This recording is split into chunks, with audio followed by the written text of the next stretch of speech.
अस्सलाम वालेकुम, नमस्कार, सत श्री अकाल। मैं प्रेम मटलानी आप सभी भाइयों और बहनों को अपने प्रोग्राम हालात हाज़रा के प्रोग्राम हकीकत ये है, मैं उसका आपका खैर मकदम करता हूँ। प्रोग्राम शुरू करने से पहले आप सब से मेरी गुजारिश है कि जिस किसी साहब या साहिबा ने हमारे इस चैनल को अब तक सब्सक्राइब नहीं किया, बराए मेहरबानी उसको सब्सक्राइब करें, प्रोग्राम को लाइक करें, शेयर करें।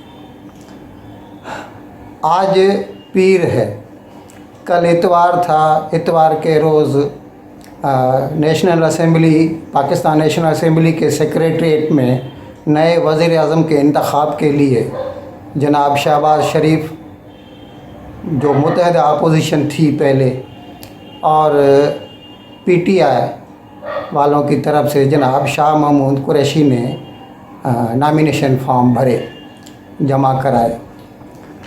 लेकिन आज उन्होंने आपस में मिलके मीटिंग करके पीटीआई ने फ़ैसला किया कि वो लोग न तो वज़ीर आज़म के इंतखाब में हिस्सा लेंगे और न पार्लियामेंट की किसी भी प्रोसीडिंग्स में, और उन्होंने अनमास इस्तीफ़ा देने का मन बनाया है।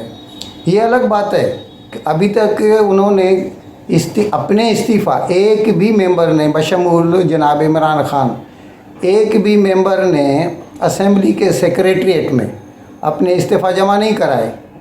वो क्या कहते हैं कि हमारा जो ऑफिस है, जो भी हमारे मेंबरान हैं, अपने इस्तीफ़ा उधर जमा कराएं, फिर वो सब मिला के एक वक्त असेंबली के सेक्रेटरीट में जमा कराएंगे। इस तरह शायद वो ये देखना चाहते हैं कि कौन कौन उनके साथ है और कौन अपनी राह अलग से चुनता है।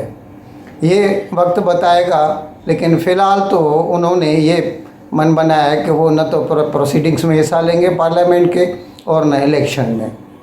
आज सुबह असेंबली का इजलास हुआ और जैसा मुतवक्का था ये इंतखाब हुआ वज़ीर आज़म के लिए, और वज़ीर आज़म मतलब जो जिन्होंने फॉर्म भरा था जनाब शहबाज शरीफ ने, उनको 174 वोट मिले, और स्पीकर जनाब अयाज सादिक ने उनको उनका ऐलान कर दिया कि वो वज़ीर आज़म मुंतखब हो गए।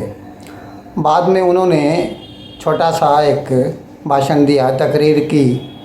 क्या जनाब आसिफ ज़रदारी इनके दौर में, सदारत के दौर में, क्या तमाम पार्टियों ने मिलकर 18वीं तरमीम नहीं की थी, जिससे सूबों को इख्तियारात और वसाइल बेपनाह मिले?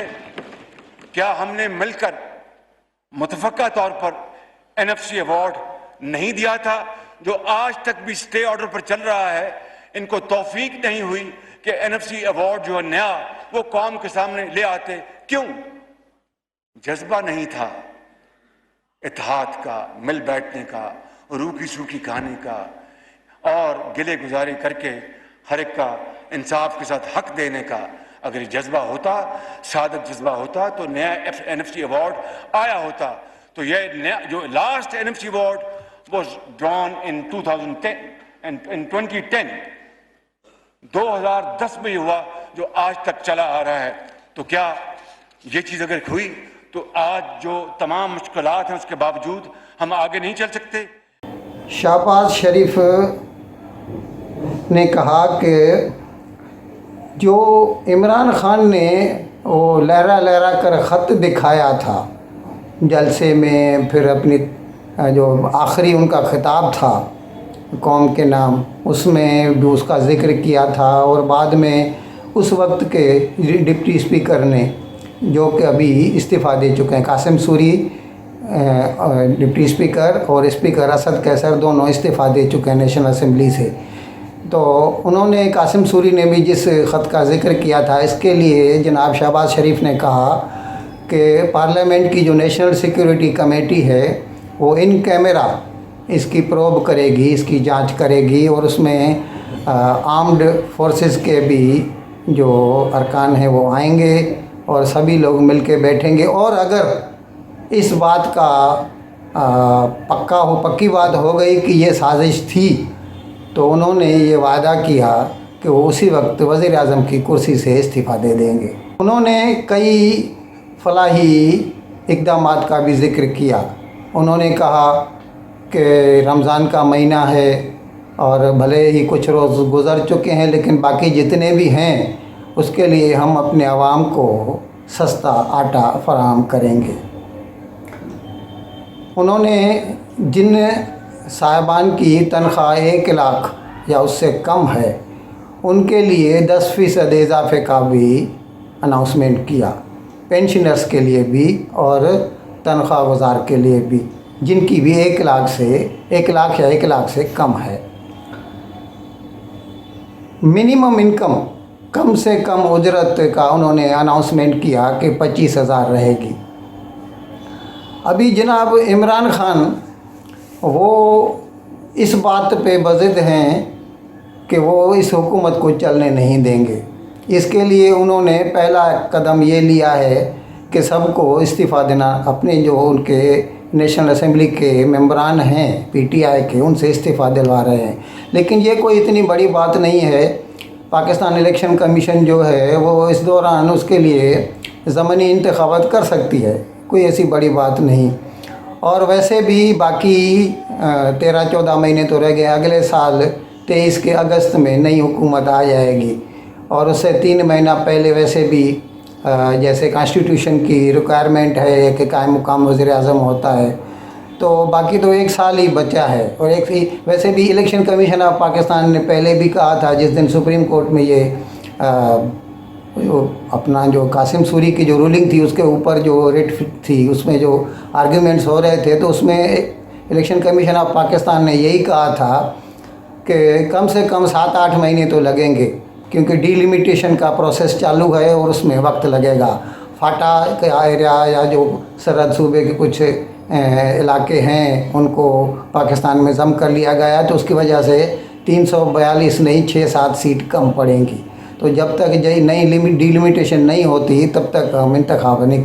तो ये 1 साल के अंदर अंदर इनको नई हुकूमत जो अभी आई है शहबाज शरीफ की, ये जो है तैयारी करते करते ही इनको निकल जाएंगे 1 साल के लिए।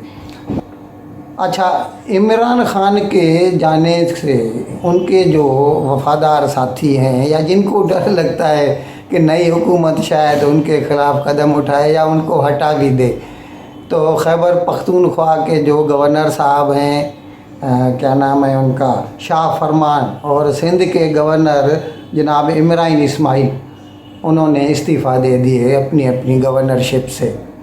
शाह फरमान का इस्तीफ़ा पहुंच गया है और इमरान इस्माइल ने अनाउंस कर दिया है वो भी आ जाएगा। नई हुकूमत ने FIA का जो पेका को तरमीम की थी, जिसके तहत किसी को भी मीडिया से ताल्लुक़ रखने वाले या सोशल मीडिया से ताल्लुक़ रखने वाले किसी भी साहब को इस इल्ज़ाम पर कि वो स्टेट के ख़िलाफ़ काम कर रहा है या झूठ बोल रहा है, फेक न्यूज़ फैला रहा है, उससे वो उसको अंदर कर सकते हैं और जिसके लिए ज़ामिन भी नहीं हो सकेगा, वो वापस लेने का फ़ैसला कर लिया है। और 7,000 पहले के जो उनके केस हैं जो वो भी सभी वापस ले लेगी सरकार, जिनके ख़िलाफ़ भी कायम किए थे गुज़िश्ता सरकार ने।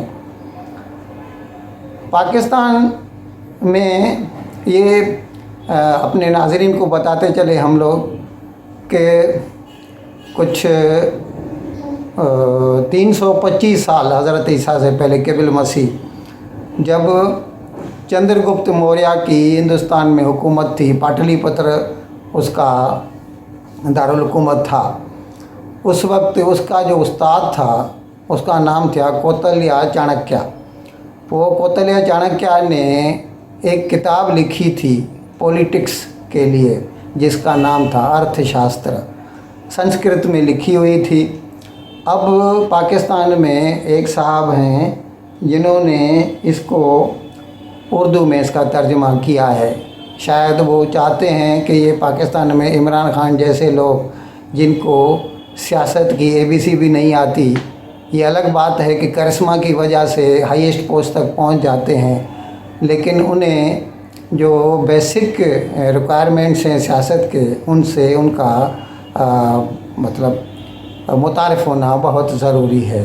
इसलिए शायद उन्होंने ये ज़रूरी समझा कि इस वक्त में उस किताब को पेश किया जाए मंज़र आम पर। इन अल्फाज के साथ मैं आज का प्रोग्राम ख़त्म करने की आपसे इजाज़त चाहूँगा, और जाते जाते एक मरतबा फिर आप सबसे मेरी गुजारिश है कि हज़राए करम हमारे इस चैनल को सब्सक्राइब करें, हमारे प्रोग्राम को लाइक करें, शेयर करें।